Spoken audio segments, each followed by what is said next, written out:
Hello, entrepreneurs. Welcome to another episode of Entrepreneur Fundamentals. My name is Robert Bitto. This video is specifically targeted to people who are selling things for a living, whether you're an online retailer or you own a gift shop, a furniture store, or something like that. If you're selling products to the public or to other stores, wholesaling. When I had my store in Phoenix for 10 years, when I first opened, an old man walked into the store. This was probably, I don't know, November of 1999. And I was chatting with him. No one else was in the store with us. And I found out that he was retired. He sold his business, and his business was the manufacturer of small hardware pieces, wing nuts, nails, things like that, tiny little screws. And he had just stopped in my store to check it out because he saw that it was new. And this guy, it was 1999, and he was well into his 80s. So I'd say the guy was probably born in 1912, probably before the First World War. And he saw a lot in his life.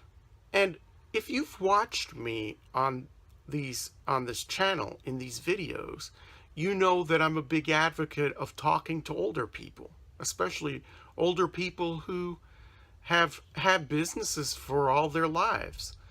You know, they're not the junior woodchucks that I tell you to avoid, those business coaches and those people who try to sell you advice who haven't even been around for a year or 2 years. It's so important to talk to older people. Well, I asked this guy because I always asked people who had their own business. I always asked them questions when they came into my store, and I still do that now when I come across people who've had business for a long time. I asked him, what do you think that I should do to make this store better? And I had only been open for a couple months, and it was my first time owning a retail store. I had my website too at the same time. But of course, he didn't have a computer, didn't know anything about that. But I asked him what I could be doing different. And he told me, don't neglect the small stuff. And I said, what do you mean by that? And he said, you have a lot of big pieces of furniture here, and you have big pieces of pottery, you have expensive religious antiques. I don't see a whole lot of stuff in here that's under $5. And I was like, what? And in the late 90s, thoughts of a recession, whatever, were not far away. But this guy, because he was, gosh, almost 90, I don't know, he was in his 80s, like I said, he had lived through several ups and downs in our economy, including the Great Depression. He was a young man in the Great Depression.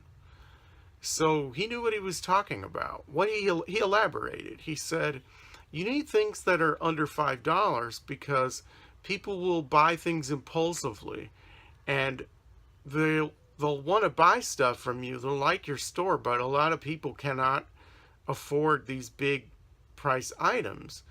And he told me in tough economic times, people will be buying less and cheaper things.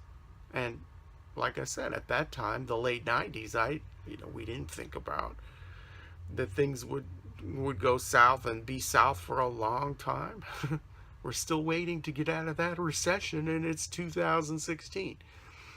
So I asked him then what would he suggest I do. He said, well, buy smaller things, buy $1 items, buy $3 items, and sell them. So I took his advice, and it was spot on, because just a few years later we went into a recession, and I saw what he was saying did come true.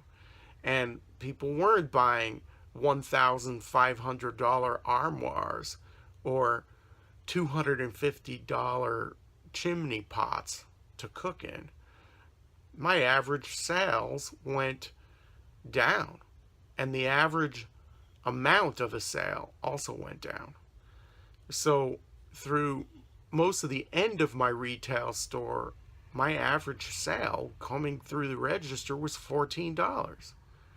And now, 7 years after I closed my last retail store, it's around that. It's between $15 and $20. Nobody has any money, at least discretionary money that they're going to buy extras with. But I did take that old man's advice, and I'm glad I did, and I'm glad I did it at the right time. Because since then, one of my biggest sellers is I sell Milagros, these little metal charms. And since 1999, I've imported over 300,000 of these. And it's been my bread and butter ever since.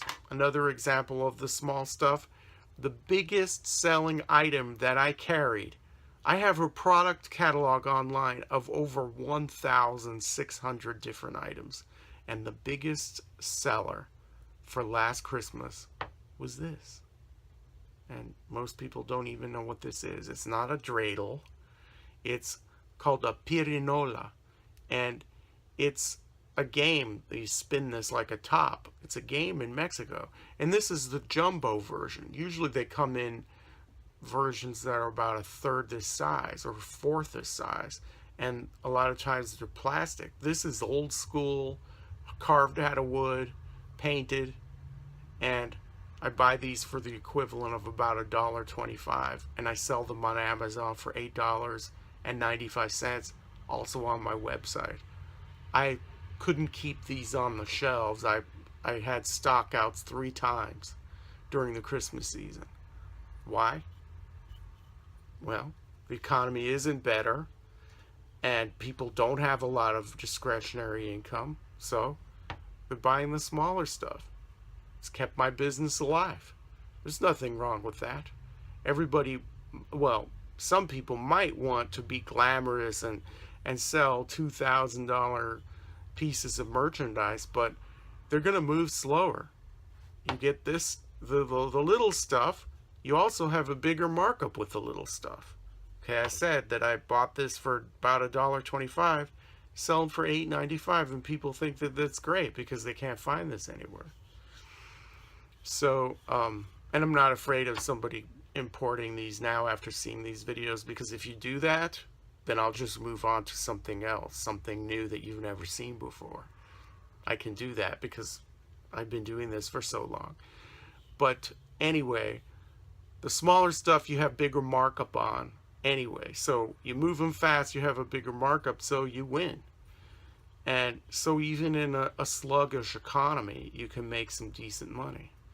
So I'm glad that I took the advice of that old man who walked into my store, because he was right. You can't neglect the small stuff, the small merchandise. People will buy things impulsively if you have a retail store, and online, if they're bored at work and they're surfing around and they're looking for something to buy, parting with $9 for something cool and unique, people will do that. Anyway, that's all I have to say on this. Thank you once again for watching, and remember to always work hard, and may all of your entrepreneurial dreams come true.